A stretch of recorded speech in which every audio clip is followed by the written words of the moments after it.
Se aprueba hoy en el Consejo de Gobierno la convocatoria de las ayudas a los incentivos agroindustriales de la región para el apoyo a inversiones destinadas a la transformación, comercialización o desarrollo de productos agrícolas para el ejercicio 2017.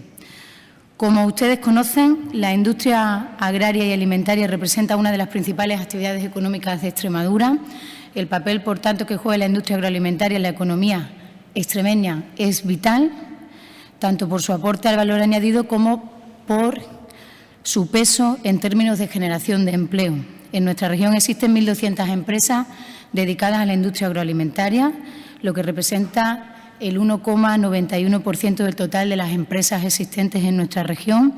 Y además estas empresas dan trabajo a 12.420 personas, lo que supone un 2,53% del total de las personas ocupadas en Extremadura. La importancia de este sector nos obliga a poner en marcha actuaciones que redunden en su desarrollo. Tras el éxito de la pasada convocatoria de las ayudas de incentivos agroindustriales, me estoy refiriendo a las del año anterior, damos luz verde hoy a esta nueva convocatoria de incentivos agroindustriales por un presupuesto de 22,5 millones de euros cofinanciados por el Fondo FEADER.